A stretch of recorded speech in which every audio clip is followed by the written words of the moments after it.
Señor amado, bendice a través de tu palabra nuestros corazones, Señor. Háblanos y ministranos por tu Espíritu Santo. Señor amado, bendícenos, bendice a tu pueblo. Suple toda necesidad, Padre, conforme a tus riquezas en gloria.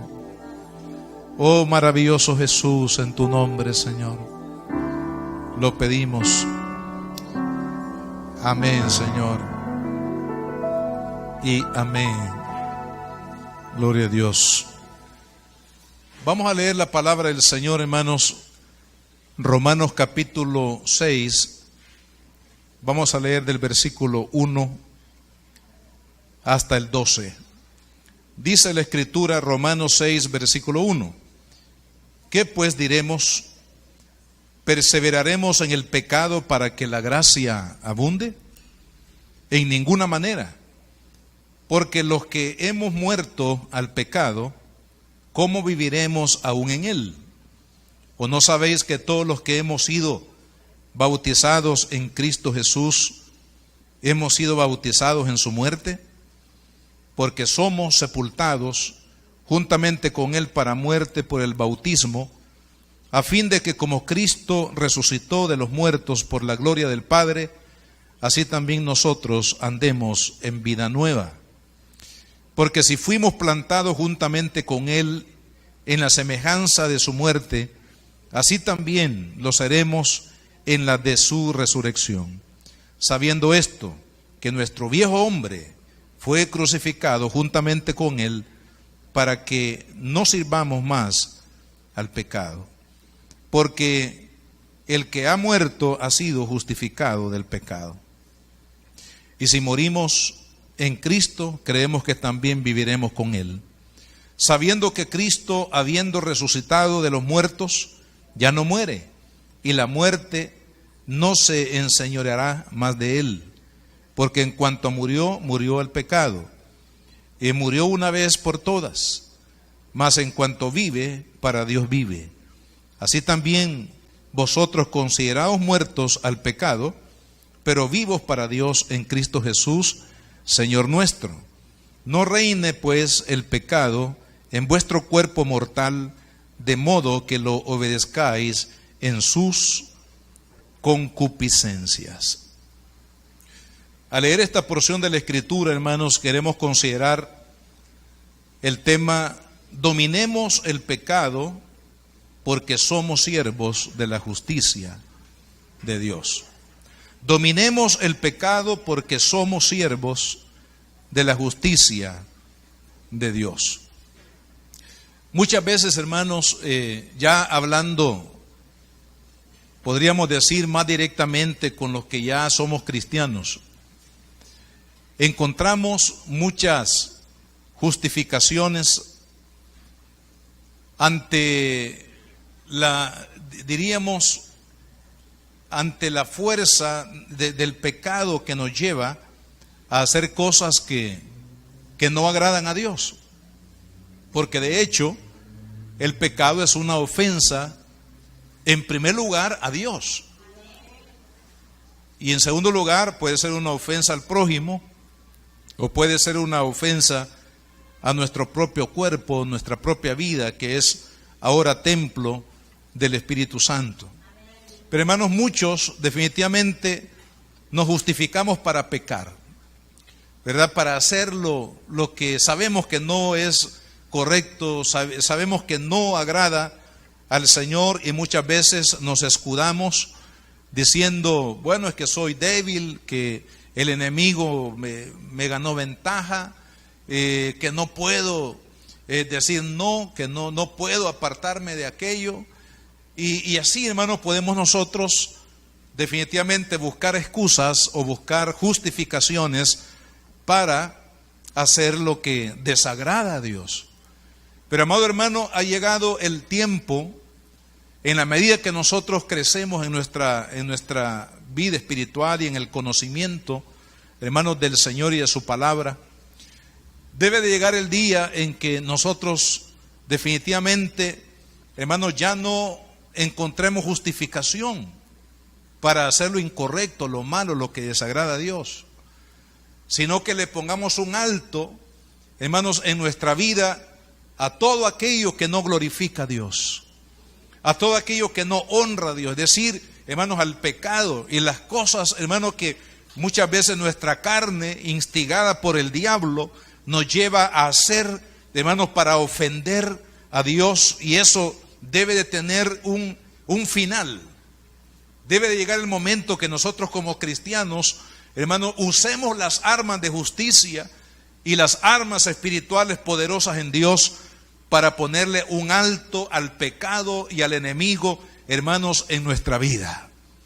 La razón, hermanos, es porque en este capítulo de la palabra, Dios dice que cada uno de sus hijos, todos aquellos que hemos conocido a Cristo, que nos hemos entregado a Jesucristo, Él, hermanos, nos quiere usar como instrumentos de su justicia. Es decir, Dios quiere que cada uno de sus hijos, de los que le hemos conocido, hermanos, nos convirtamos definitivamente en instrumentos para anunciar las buenas nuevas del Evangelio. Pero Dios no usará instrumentos que no estén preparados. Si mire, nosotros tenemos en la vida diaria ejemplos, uno de ellos podría ser el que trabaja en la tierra, ¿verdad? El que corta, por ejemplo, la maleza. No puede cortarla si no tiene una cuma bien afilada, ¿verdad? Se necesita afilar bien la cuma, afilar bien el machete para hacer un buen trabajo. El leñador, aquel que saca leña de los árboles, necesita, hermanos, para cortar los árboles, necesita que el equipo, el aparato, hermanos, el instrumento esté bien afinado. Cuando vamos a tocar un instrumento musical o cuando usted escucha a un músico, el músico antes de ejecutar la música en su instrumento tiene que asegurarse, hermanos, que el instrumento esté afinado, porque si no está afinado, el sonido que va a surgir de ese instrumento será un sonido desagradable en vez de que sea agradable. Entonces, hermanos, de la misma manera, Dios no puede usar a la iglesia, Dios no puede usar a su hijo, a su hija, que no esté, hermanos, preparado para ser usado por Dios como un instrumento de su justicia. Y es lo que nos dice Pablo en esta porción de las Sagradas Escrituras, de lo cual, hermanos, en esta hora sobre este tema vamos a hablar por lo menos unas 2 o 3 cosas. Dominemos el pecado porque somos siervos de la justicia de Dios. Primero, lo impropio de creer que la abundancia de la gracia de Dios es una licencia o permiso para pecar. Estudiamos anteriormente, hermanos, que la Biblia dice que ahí donde abundó el pecado, sobreabundó la gracia de Dios. Ahora, algunos hermanos en la iglesia de Roma utilizaron mal esta declaración del apóstol Pablo, o estaban abusando, digamos, usemos esa palabra, abusando de la misericordia y de la gracia de Dios. Porque ellos decían, bueno, si Dios es tan maravilloso, tan misericordioso, tan perdonador, tan grande, tan lleno de amor, Él siempre me va a perdonar. Entonces, habían personas dentro de la iglesia que abusaban, hermanos, de esa gracia divina, porque decían, cualquier pecado que yo cometa o haga, al final de cuentas Dios me va a perdonar siempre. Y hermanos, y eso realmente no es lo que dice la palabra. Cuando dice la Escritura aquí, y lo estudiamos la semana anterior, cuando la palabra dice que ahí donde abundó el pecado, sobreabundó la gracia de Dios, no se está refiriendo a la iglesia, no se está refiriendo a los que ya habían conocido a Cristo, sino que se está refiriendo, hermanos, a los pecadores que en el mundo, que ignoraban a Cristo, y eso los llevó a cometer, hermanos, pecados diríamos, tan graves, pecados que llevaron su corazón y su vida, hermanos, a ser tan, diríamos, un fracaso, una destrucción en su propia vida, para ellos, para el mundo que no conoce a Dios, no importa cuán grande ha sido el pecado de una persona que no haya conocido a Cristo, si se arrepiente encontrará perdón de Dios. Pablo es un ejemplo de ello, porque el apóstol Pablo, antes de llegar a ser el apóstol de los gentiles, era un perseguidor de la iglesia. Era un hombre que se había confabulado con las leyes, hermanos, del judaísmo y con las leyes de Roma para perseguir a los cristianos, llevarlos a la cárcel y algunos, al igual que Esteban, hermanos, martirizarlos o quitarles la vida. Sin embargo, cuando él oyó a Cristo, oyó el mensaje de Cristo y el Espíritu Santo hizo ese milagro, hermanos, de la conversión en él encontró perdón en el Señor. Él encontró, hermanos, la paz de Dios que viene con el perdón del Señor a pesar de los pecados que él había cometido. Entonces no se trata de que la iglesia, el cristiano diga, bueno, Jesús siempre me va a perdonar, así que yo voy a vivir mi vida como yo quiero, voy a hacer las cosas que yo quiero y al final de cuentas el día domingo voy a ir a la iglesia y le voy a pedir perdón al Señor y el Señor me va a perdonar. Hermanos, nadie le puede ganar a Dios. Nadie puede ser más inteligente que Dios. Y es más, eso no es inteligencia, sino que esa es una habilidad que nosotros queremos, o el hombre quiere usarlo, hermanos, para tratar de engañar a Dios, pero nadie puede engañar a Dios. Dios conoce las intenciones del corazón.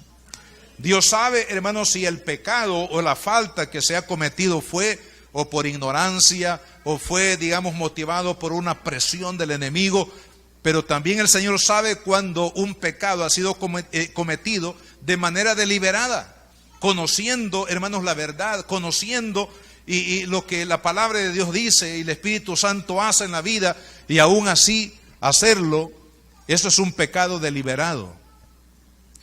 Y creer de que vamos a vivir una vida de pecado deliberadamente y al final vamos a tener el perdón siempre de Dios, esa es una idea completamente equivocada. Entonces, por eso dice Pablo, que pues diremos, vamos a perseverar en el pecado porque la gracia de Dios siempre va a abundar y nos va a perdonar. Esa es la idea de algunos hermanos que habían confundido las declaraciones de Pablo acerca de la salvación y el perdón. Y él dice, de ninguna manera. Como quien dice, no se engañen, amados hermanos. Allá en Roma y también en toda la historia del cristianismo. No se engañen porque Dios, hermanos, dice la palabra que nos ha librado de la cautividad del pecado. Así que, hermanos, es impropio creer que la abundancia de la gracia de Dios es una licencia para pecar o permiso para hacer lo que yo quiero y al final de cuentas Dios me va a perdonar. Eso no es así, ¿verdad? Dios, hermanos, ha hecho una obra en nosotros y esa obra tiene que ser manifiesta en nuestra vida continuamente a través de la obra del Espíritu y de la palabra. En segundo lugar, ¿cómo es posible entonces que dominemos el pecado en nuestra vida? Porque dice el versículo 2, en ninguna manera, porque los que hemos muerto al pecado, ¿cómo viviremos aún en él? Ahora, ¿a qué se refiere esto? Mire, cuando una persona no ha entregado su vida a Cristo, ya lo estudiamos también, Efesios 2:1 dice, y vosotros que estabais muertos en delitos y pecados.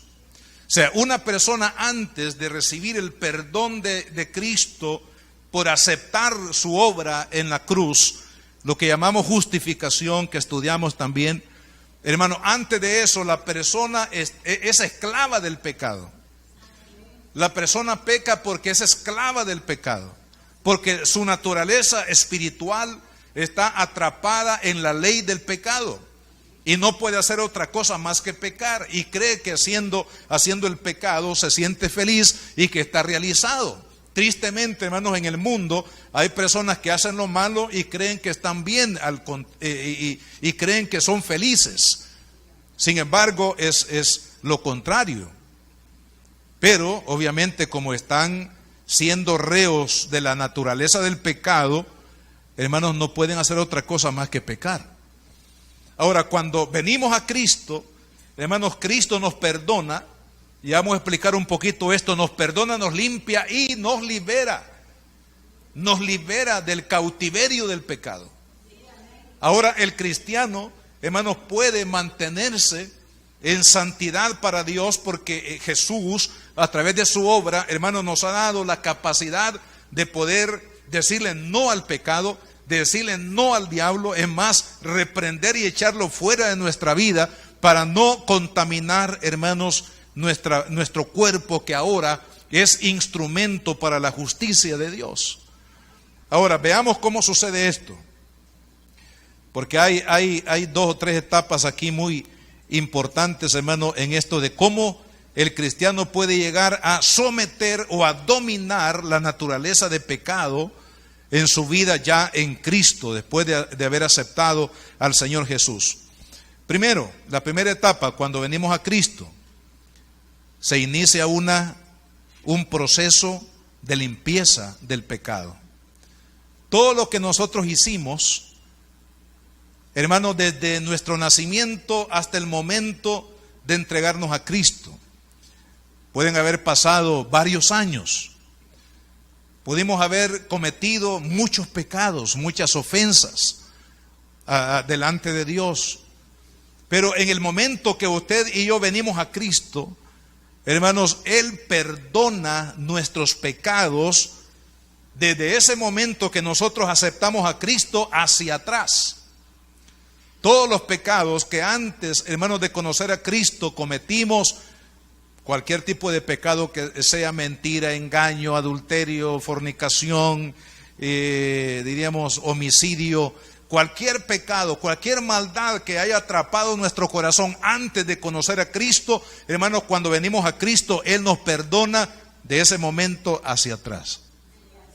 Es lo que dice la palabra de Dios en la segunda carta a los Corintios, capítulo 5, versículo 17. Dice, si alguno está en Cristo, o sea, si alguno ha aceptado a Cristo, ha aceptado la gracia salvadora de Dios a través de Cristo, dice, si alguno está en Cristo, nueva criatura es, las cosas viejas pasaron, y aquí todas son hechas nuevas.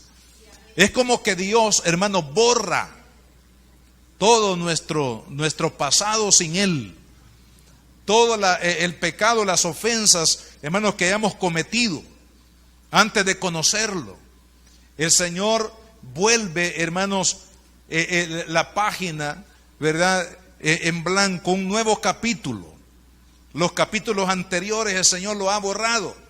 Por eso cuando el diablo venga, hermanos, para mortificarlo y recordarle lo que usted era, lo que usted hizo antes de conocer a Cristo, hermano, repréndalo, no le crea, porque ya Cristo nos ha perdonado.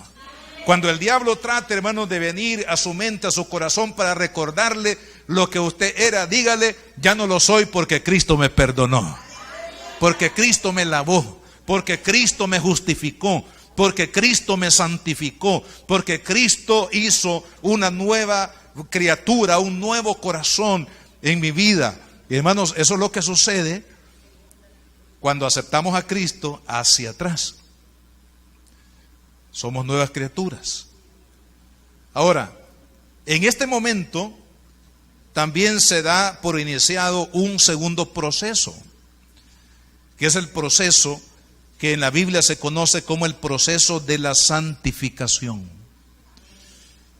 La santificación tiene dos momentos en la vida del cristiano. El primer momento es cuando el Señor lo limpia.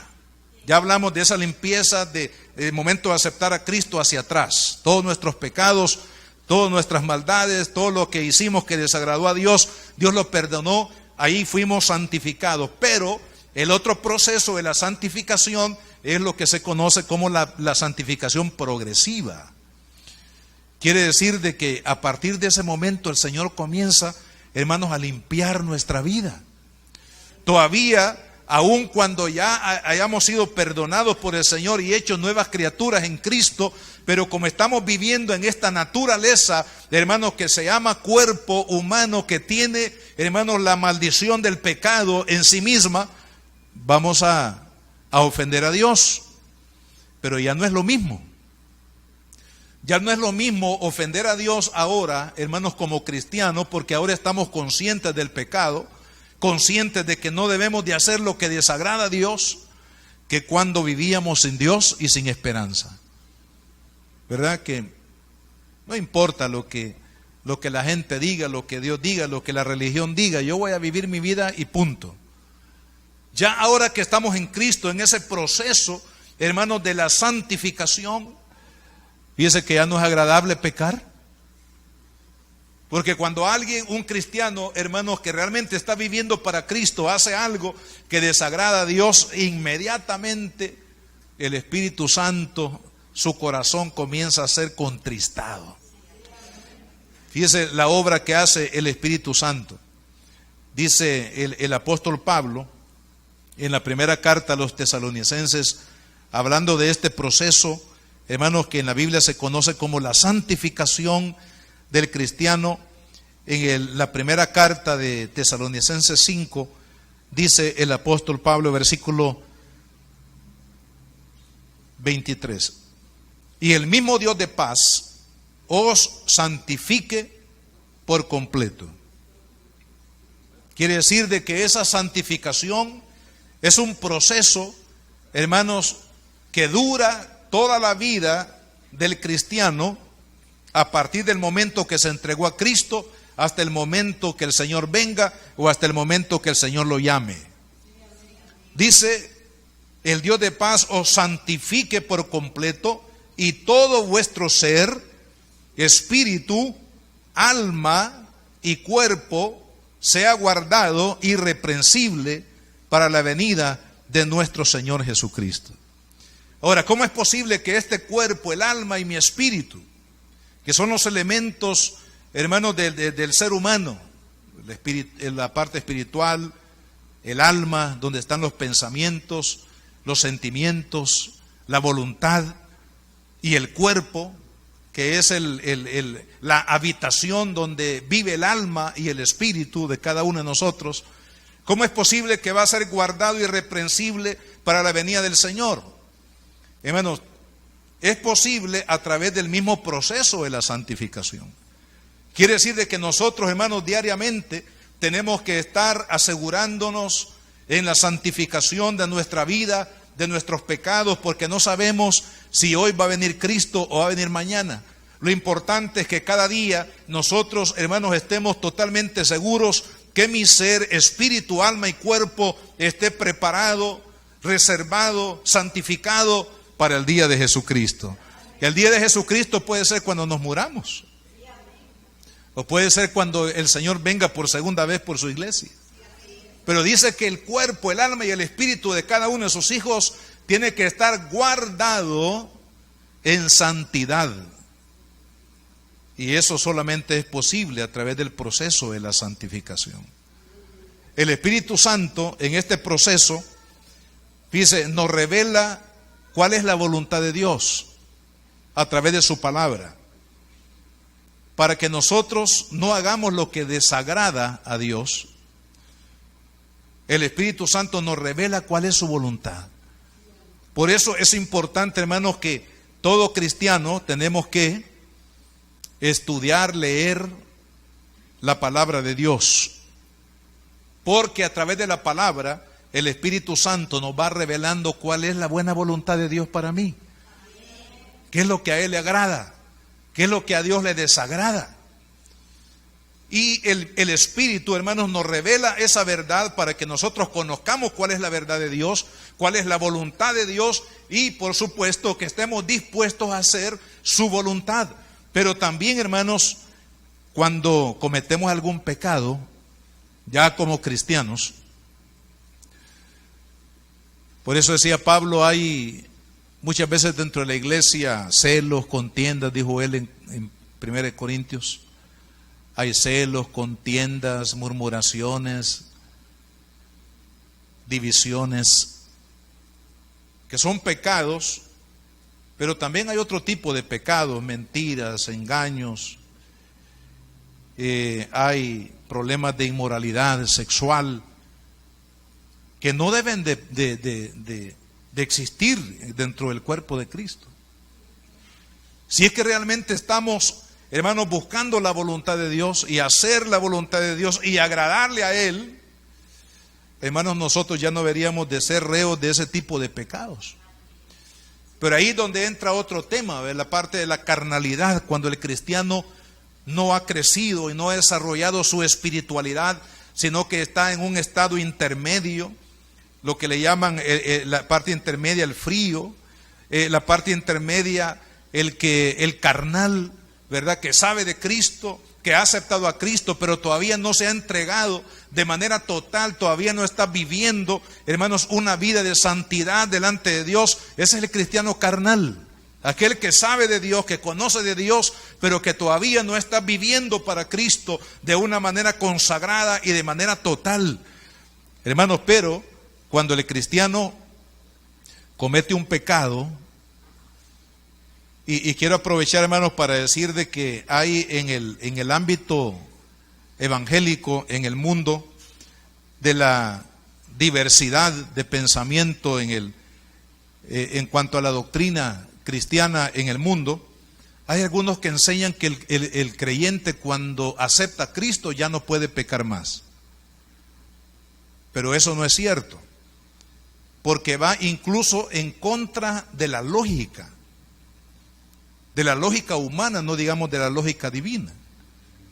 Porque si nosotros estamos viviendo todavía en este cuerpo físico que está contaminado con el pecado, hermanos, sería imposible decir que la persona que acepta a Cristo ya no va a poder pecar jamás. Al contrario, se revela más el pecado. ¿Se acuerdan lo que dice la Escritura en lo que estudiamos anteriormente? Dice que antes de la ley no se conocía el pecado. Pero cuando la ley vino, entonces la ley vino a revelar el pecado. O sea, lo mismo sucede en la vida cristiana. Cuando nosotros no conocemos nada de Cristo y de la Biblia, hermanos, hacemos lo que queremos, hacemos y deshacemos y nada pasa con Dios. Pero cuando usted y yo venimos a Cristo y el Espíritu Santo comienza, hermanos, a revelarnos la palabra, la verdad de Dios y su voluntad para con nosotros, entonces se pone de manifiesto, hermanos, todos los pecados que muchas veces uno ha cometido o comete delante de Dios. Pero cuando hay pecado en la vida de un cristiano, hermanos, el Espíritu Santo, dice la Escritura, nos mueve al arrepentimiento. Esta es la diferencia. Cuando una persona en el mundo vive sin Dios y totalmente dominado por el pecado, no hay arrepentimiento, no hay confesión, mucho menos perdón, porque la persona desconoce completamente esto. Pero cuando venimos a Cristo, hermanos, si hay un pecado, entonces el Espíritu Santo nos mueve al arrepentimiento.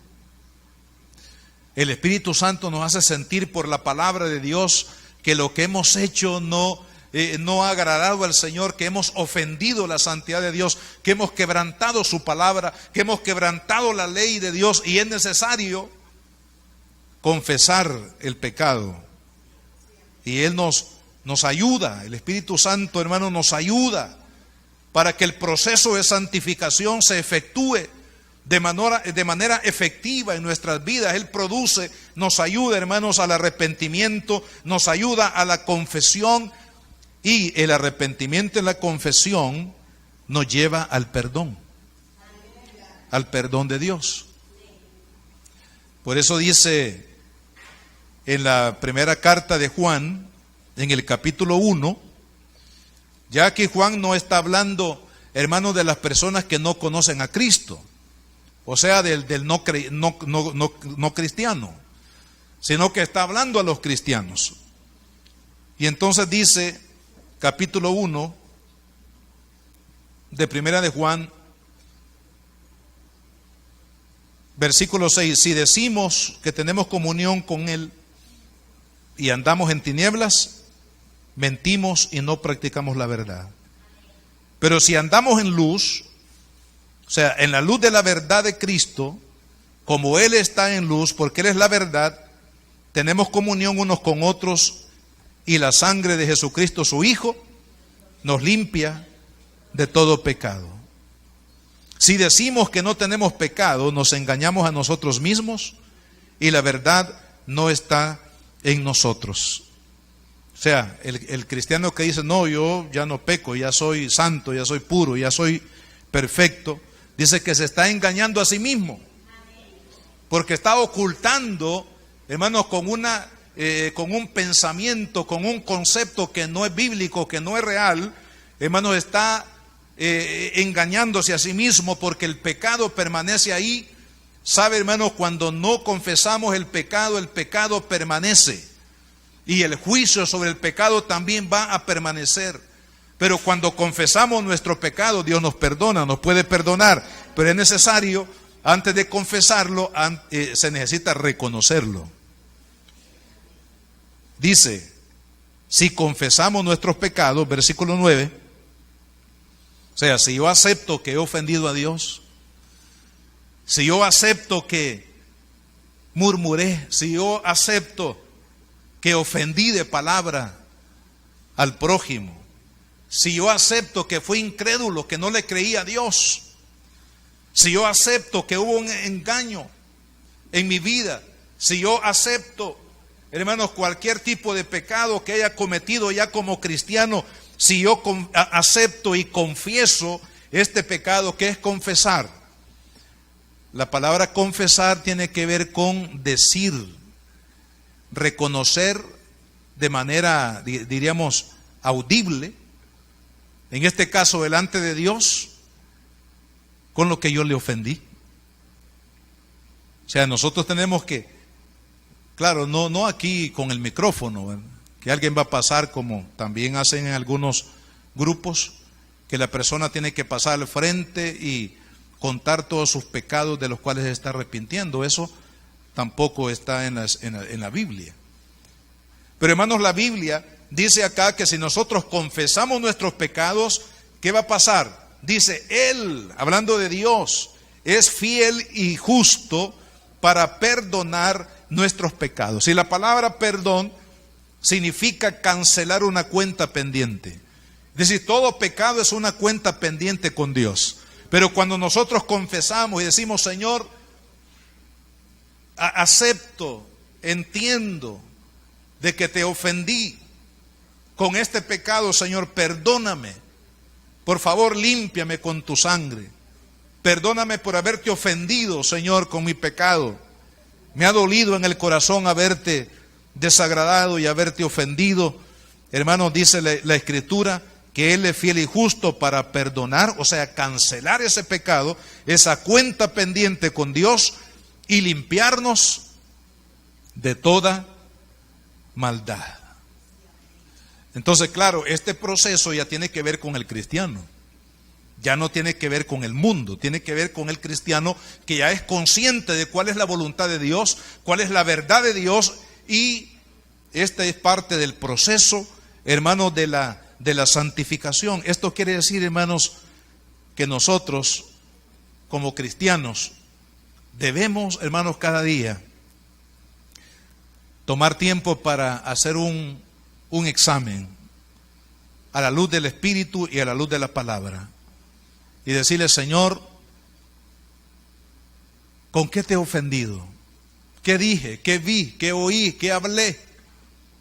¿Qué hice que te ofendió? A veces hay cosas, hermanos, que nosotros ponemos mayor atención en pecados que son, ¿verdad?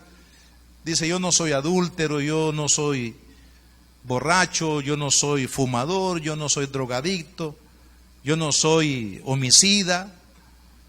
Pero eso no solamente son los pecados que ofenden a Dios. También, hermanos, el engaño, la mentira, Algunos dicen, no, mire, si yo solo mentiras piadosas digo. ¿Cuáles son esas mentiras piadosas, hermano? No hay ninguna mentira piadosa. Algunos dicen, no, mire, una mentirita. Dicen, no, todas son mentirotas, hermano. No hay mentiritas ni mentirotas, todos son pecados, ¿verdad? Algunos dicen, no, mire, la verdad es que son mentiras blancas. Dice. No, todas las mentiras son negras. Tenemos que aceptar, hermano, nuestro pecado, nuestro error, porque si no aceptamos, hermano, nuestro pecado, y para ello muchas veces necesitamos que el Espíritu Santo nos revele. Por eso, hermanos, en esto del autoexamen de la vida cristiana, nosotros tenemos que pedirle al Señor, pedirle al Espíritu Santo que nos revele, que nos ilumine para entender todas aquellas cosas que hemos hecho que no agradan a Dios.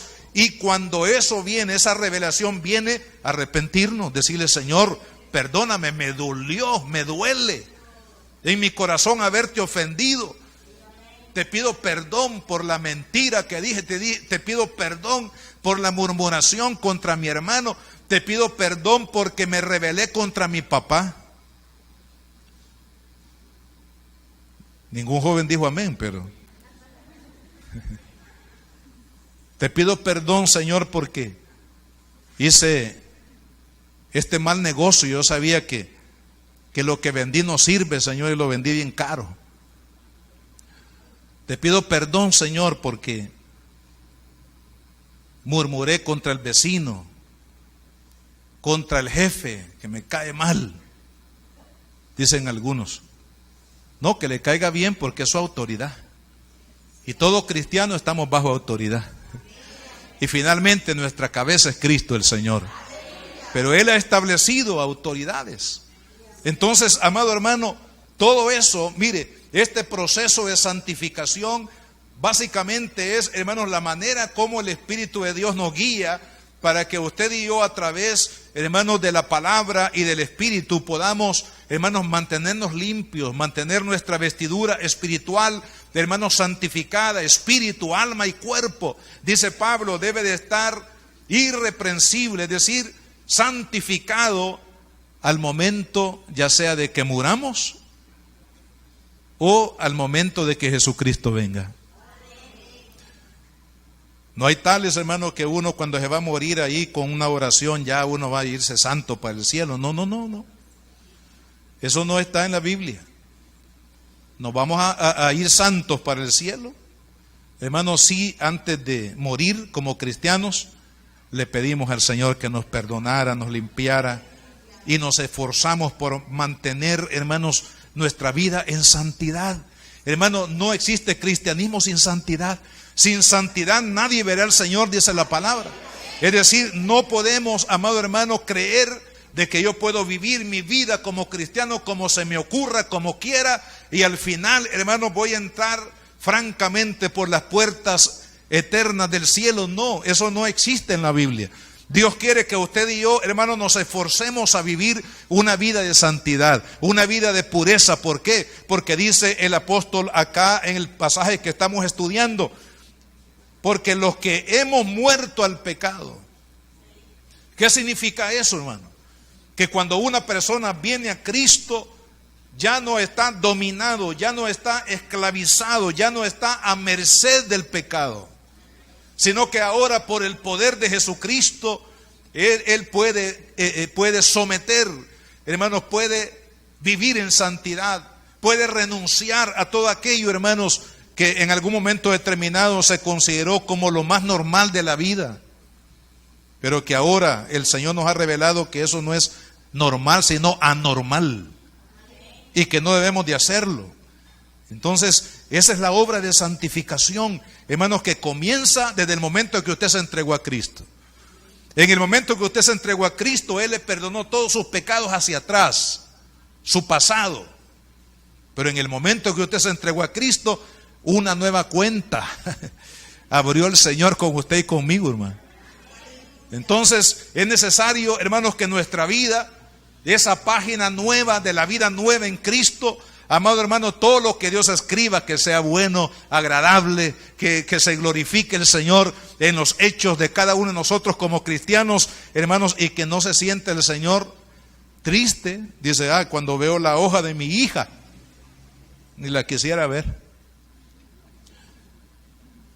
Pero cuando vea la hoja de un hombre y mujer que se está esforzando en vivir para Cristo, esforzándose en la santidad, que diga el Señor, me agrada porque veo que mi hijo y mi hija están luchando con las armas que yo les he dado, con la autoridad, con el poder que yo les he dado. Están luchando para vivir una vida santa, una vida agradable. Amado hermano, eso es lo que debe de marcar la diferencia en la vida de un cristiano, de un hijo de Dios, porque ya no estamos dominados por el pecado, sino que ahora Cristo nos ha liberado de la esclavitud del pecado. Y ahora usted y yo podemos vivir una vida, hermanos, diferente, una vida que agrade al Señor, una vida que le glorifique. Así que el Espíritu Santo trabaja en estas áreas. Ahora, nosotros necesitamos, hermanos, también algo muy, muy importante. Nosotros necesitamos conocer y aplicar ciertas verdades que se dieron con la muerte y la resurrección de Cristo en relación al pecado en nuestra vida. Y esto es algo muy importante. Primero, debemos entender que hemos muerto al pecado. O sea, el cristiano ya no puede pecar con libertad. ¿Por qué? Porque la Biblia dice que hemos muerto al pecado. Es decir, ya somos libres de la naturaleza, de la esclavitud del pecado en nuestra vida que nos tenía a merced cuando no conocíamos a Cristo. Ahora, de ese pensamiento usted y yo tenemos que armarnos, que nos va a ayudar a vivir una vida de santidad que agrade a Dios. Yo soy cristiano, yo soy hijo de Dios, ya no puedo vivir como el mundo vive, ya no puedo hacer lo que el mundo hace, ya no puedo hablar como el mundo habla, ya no puedo practicar las cosas que el mundo practica. ¿Por qué? Porque ahora soy de Cristo, ahora Él me ha librado de la esclavitud del pecado. Hermano, si usted no se arma de esa verdad que sucedió con la muerte de Cristo, porque a través de la muerte Cristo venció al diablo, venció al pecado y venció a Satanás. Entonces, si Cristo, hermanos, venció el pecado, usted y yo tenemos que armarnos de esa verdad, que ahora soy cristiano y ahora ya no vivo para el pecado, sino que vivo para glorificar el nombre de Jesucristo en mi vida. Tenemos que armarnos de esa verdad. Ahora, otra cosa, tenemos que entender, dice que hemos resucitado a una nueva vida. Porque si fuimos plantados juntamente con Él, dice, en la semejanza de su muerte, así también lo seremos en la de su resurrección. Cuando Cristo se levantó entre los muertos, hermanos, vino la etapa de la glorificación de Cristo, una nueva etapa de su vida. La resurrección de Cristo nos habla de una nueva vida. En la vida del cristiano, usted y yo tenemos que armarnos de esa verdad, segunda verdad. Hermanos, que el cristiano vive una nueva vida, que el cristiano ahora está viviendo para Dios, está viviendo para agradar a Dios, no para agradarse a sí mismo, ni para agradar a los demás, sino que ahora estamos viviendo una nueva vida en Cristo. Y esa nueva vida, amado hermano, para poder conocerla y para poder profundizarla, es necesario que usted y yo leamos la palabra, que oremos, que nos congreguemos, que le sirvamos a Dios, porque en todos estos ejercicios espirituales vamos entendiendo, hermanos, el valor de esta nueva vida que ahora tenemos en Cristo. Hermano, no es posible que los cristianos demos mal testimonio. Gracias por el amén. No, el cristiano tenemos que dar buen testimonio. Que la gente diga, fue, pero ya no es. y no que la gente diga, sí, sigue siendo lo mismo. Va a la iglesia, pero sigue siendo lo mismo. El mismo que conocí, la misma que conocí, solo que hoy se cambió de iglesia. Sino que, hermano, el mundo tiene que ver que ahora la luz de Cristo está brillando en nuestra vida. Que ahora usted, hermano, tiene una conducta diferente. Que ahora usted ama. Que aquel antes odiaba, pero ahora ama. que antes maldecía, pero ahora bendice, que antes robaba, pero ahora da para la gloria de Dios. Es decir, que hay un cambio, hermano, radical en la vida. ¿Por qué? Porque el cristiano, hermanos, está viviendo una nueva vida en Cristo Jesús. Y de eso tenemos que armarnos. Somos diferentes. No porque lo digamos de manera, digamos, orgullosa. No. Somos diferentes porque Cristo nos ha hecho diferentes. Somos diferentes porque nuestra actividad ahora es diferente. Somos diferentes porque el carácter de Cristo está siendo formado en nosotros ahora. Somos diferentes porque ahora, hermanos, nos alegramos con hacer las cosas que agradan al Señor y bendigan al Señor, porque ha habido un cambio de vida, amado hermano, y eso es poderoso. Sabe que el apóstol Pablo, uno de sus armas más poderosas era el testimonio de lo que Dios había hecho en él. Al principio los hermanos se asustaban. Ahí viene Saulo de Tarso y se escondían. Pero después se fueron dando cuenta por el testimonio de Pablo y por la manera como él hablaba de Cristo y cómo predicaba a Cristo y el cambio que vino a su carácter, hermano, a su vida. La gente decía, no, este hombre ha sido transformado, este hombre ha sido renovado, ahora es una nueva criatura. Y hermanos, el testimonio de Pablo fue muy poderoso porque lo llevó aún hasta los reyes de la tierra de aquel tiempo. Él les testificó de lo que Cristo había hecho en ellos, y de eso tenemos que armarnos. La otra cosa, hermanos, debemos de entender que nuestra vieja naturaleza ya fue crucificada. Amén. Dice, sabiendo, versículo 6, sabiendo esto, que nuestro viejo hombre fue crucificado juntamente con él, para que el cuerpo del pecado sea destruido, a fin de que no sirvamos más al pecado. O sea, el otro pensamiento del cual tenemos que armarnos, hermano, es que dice aquí la palabra de Dios que nuestro viejo hombre, ¿cuál es el viejo hombre? El viejo hombre, hermanos, es la naturaleza de pecado que antes nos dominó, antes de conocer a Cristo. Esa naturaleza del pecado que nos dominó, que nos esclavizó antes de conocer a Cristo. Hermanos, en el momento que usted se entregó a Cristo, ese cuerpo de pecado, esa naturaleza, ese dominio del pecado en nuestra vida fue crucificado. Es decir, ya ha sido anulado. El poder del pecado ya en nosotros ha muerto. Y ahora, por eso es que nosotros podemos vivir una vida, hermanos, que agrade al Señor. Ahora, cuando nosotros ya como cristianos estamos viviendo, hermanos, esa vida de santidad, esa vida en la cual ya no, el pecado no nos domina, esa vida que cuando pecamos el Espíritu Santo nos lleva al arrepentimiento, nos lleva a pedirle perdón a Dios, nos lleva a renovar nuestra vida delante de Dios, a buscar la santificación de Dios en nuestra vida para mantenernos limpios y santos delante de Dios. Entonces es cuando Dios nos va a usar como instrumentos de su justicia. Cuando usted vive una vida de santidad, Dios lo va a usar como instrumento de su justicia, para que usted sea un comunicador, hermano, de la buena nueva de salvación, que ahora a través de Jesucristo todo el mundo puede recibir. Como dice la palabra, justificados pues por la fe, tenemos paz para con Dios por medio de nuestro Señor Jesucristo. Y ese es el mensaje, hermanos, que Dios quiere que cada uno de los que estamos aquí llevemos al mundo. Pero ¿cómo lo vamos a llevar, hermanos, si nuestro instrumento está sucio? O no tiene, o no está preparado nuestra vida. Pero si estamos viviendo una vida de santidad, vamos a estar preparados para que Dios nos use y seamos instrumentos de su justicia en el mundo.